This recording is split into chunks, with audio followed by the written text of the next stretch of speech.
All right, so now we're going to go ahead and finish up the problems with um, application for exponential functions. And the first one on here is talking about the cost of an item. And it says that the cost of an item depreciates according to this formula.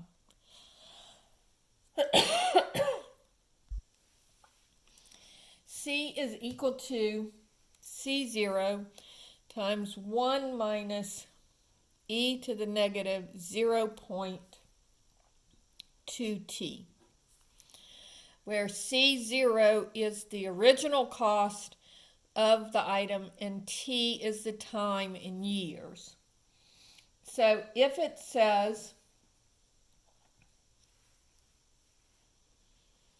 the original cost of the item was $5,000,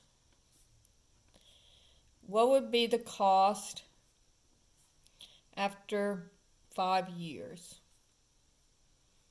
So here, C0 is 5,000 and T is 7. And so this would be, so getting my calculator out. Now again, it's easier if you just go ahead and multiply this first, so you don't have so many parentheses. And so negative 0.2 times 7 is negative 1.4.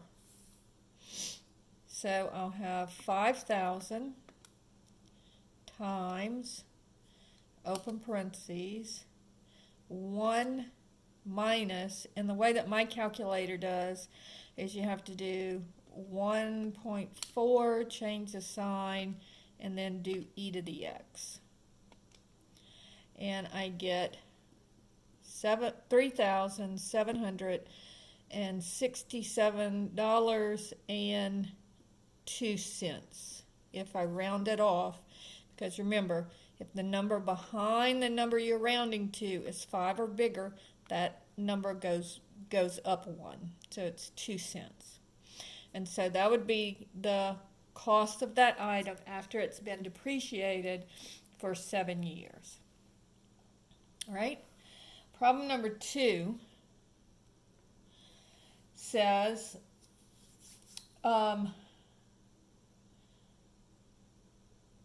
the population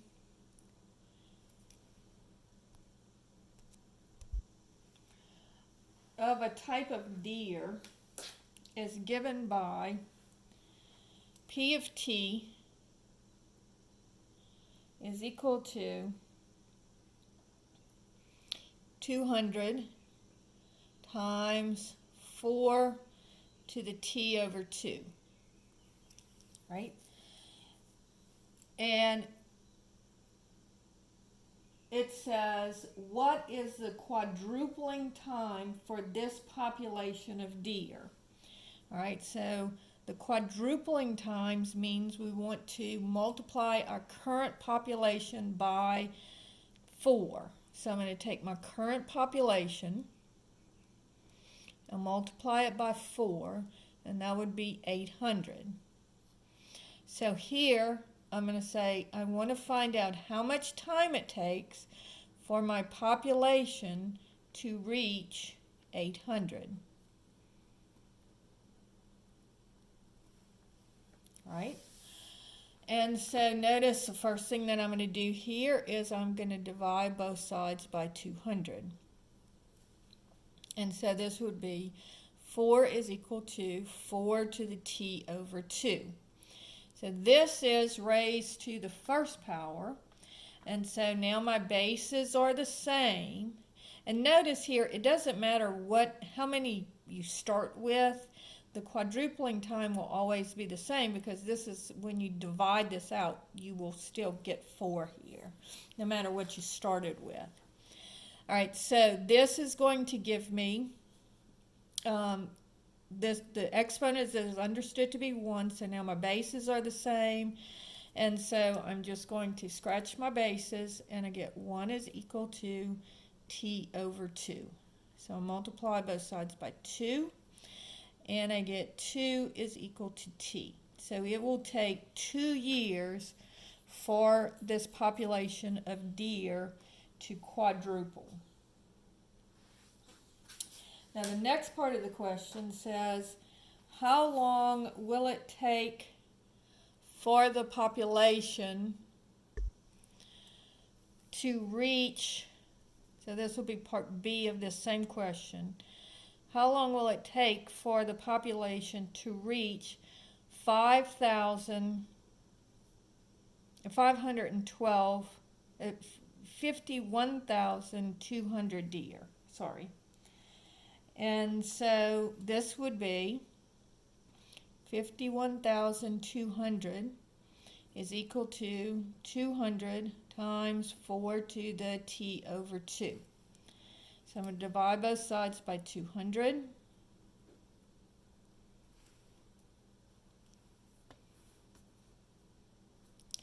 And so this number divided by 200 is equal to 256.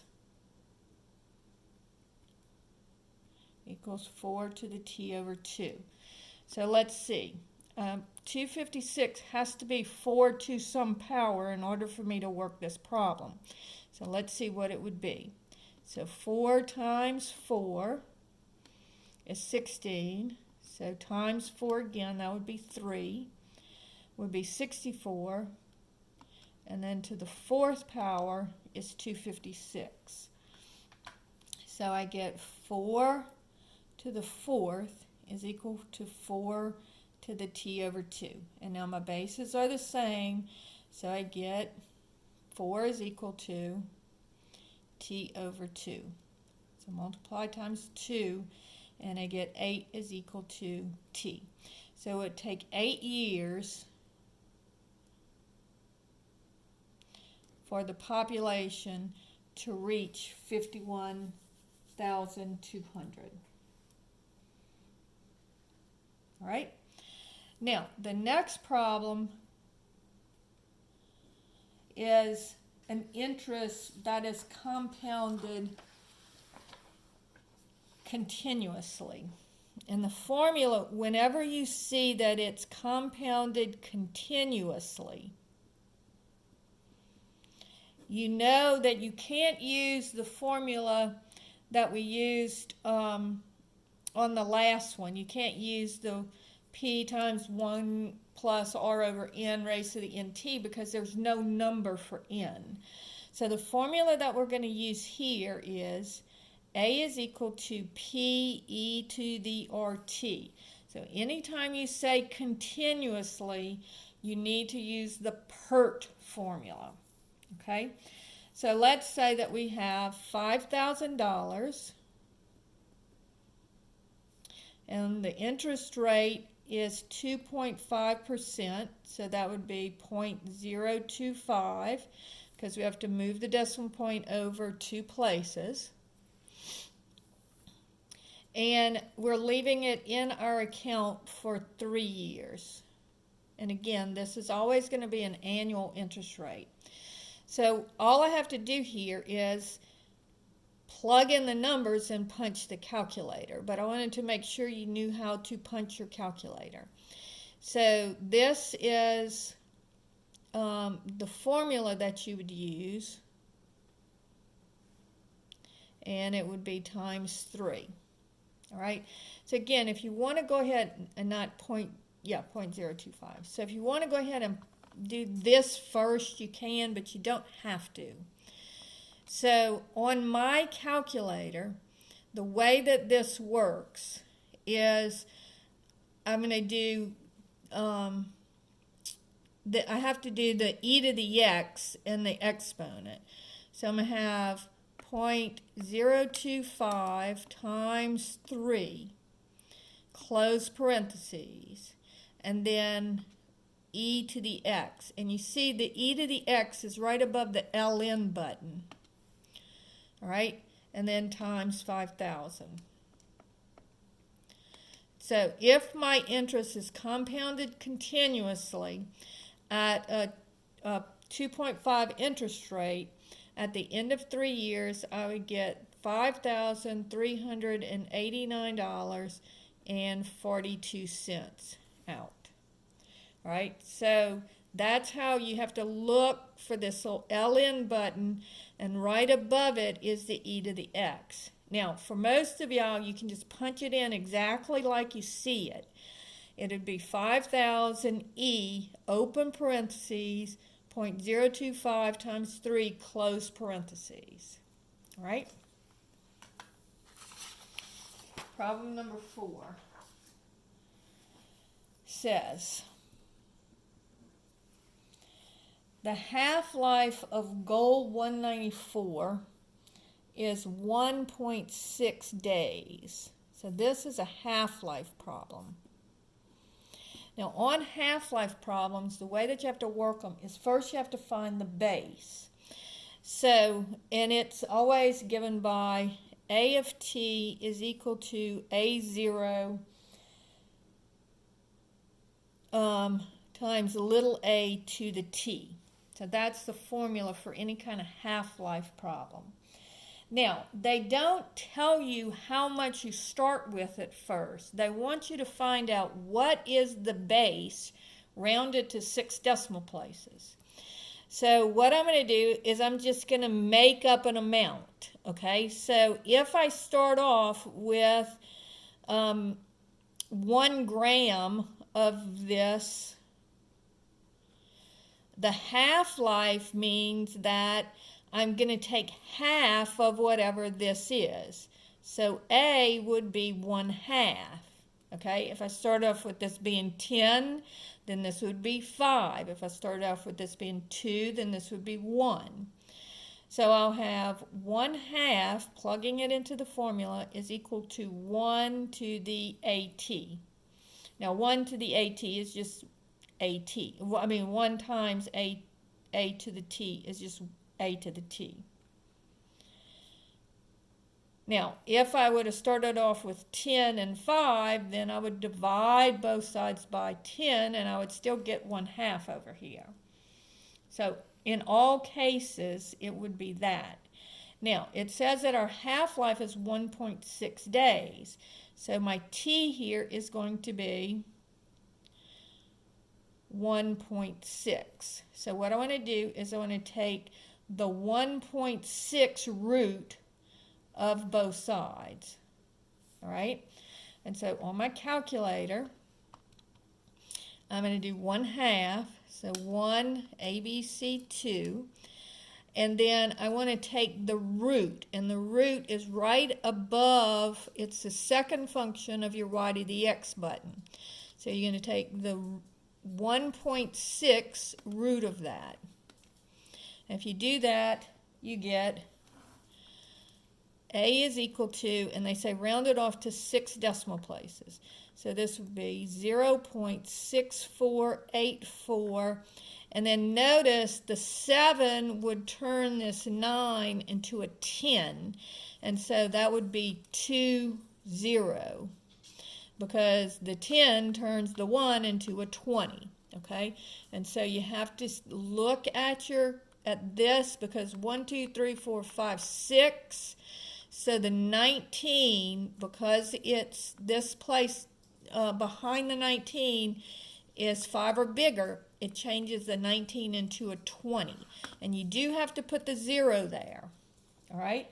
And then after that, they ask, if you start off with 10 grams of gold, how much would you have after 4 days? So T would be equal to 4. And so now using this base, A is equal to 10 is my A0. And then my A, little a, is 0.648420. And then I want to raise it to the 4th power. So I will have 10 times 0.648420 y to the x 4. And that would give me 1.768 grams. And again, rounding it off. Okay? Problem number 5 says, I want to invest $700. Excuse me. I want to invest $56,000. And I want to, at the end of 4.2 years, I want to have $700 that I have collected in interest. So my interest is going to be $700. Now, that is not part of the formula, because remember, the formula is A is equal to P times 1 plus R over N raised to the NT. And so the interest is not part of that, because I can't make A 700, because if you went and put $56,000 into the bank and after 4.2 years they gave you back $700, you would complain. You would say, well, what happened to the other $56,000? So to get A, I'm just going to take my principal and add the 700, because that's how much interest I'm making. And so the amount that I would get out of the bank at the end would be $56,700. Now let's say that it's compounded semi-annually, so n is equal to 2. And so what would be the interest rate that I would need to enable to obtain this? So all I'm going to do is I'm going to come over here. I'm going to say $56,700 is equal to 56,000 times 1 plus R, which is what I'm looking for, over 2 raised to the 2 times 4.2. So I'm going to divide both sides by 56,000.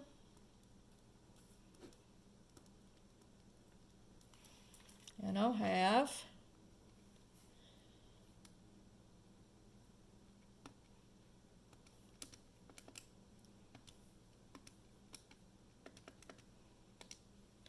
1.0125 is equal to 1 plus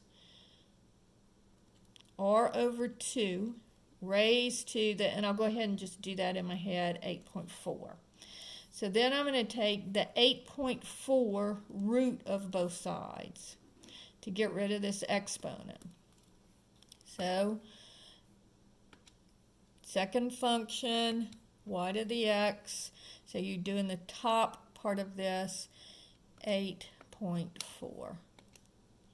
And so that gives me 1.00148 equals 1 plus R over 2. So then I'm going to subtract 1 from both sides.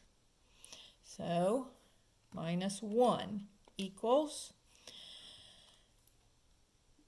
0.00148, and then is equal to R over 2. Multiply both sides by 2. So times 2 equals 0.00295. So that would be 0.003 if I round it off, equals R. But I want to write it as a percentage, so I'm going to take this and multiply it times 100%, because now I want to move my decimal place to make the number bigger. So the only interest rate I would need here would be 0.03% in order to achieve that. Now, the last problem is dealing with revenue. So it says R of X is equal to x times p of x. And p of x is given by 44 times 4 to the negative x over 6. So they said, what would be the revenue if x is equal to 6? If we sold 6 items, what would be our revenue? And so first, let's find what our price would be. This is the price function. So it would be 44 times 4 to the negative 6 over 6. I'm just letting x equal 6. And so that would be 44 times 4 to the negative 1. And the negative 1 means to take the reciprocal. So this would be 44 over 4. So my price would be $11, right? Then to find out what my revenue is, well, R of x is equal to x times P of x. And so x is 6 and P of x is 11. So I would make $66. And that finishes up this section.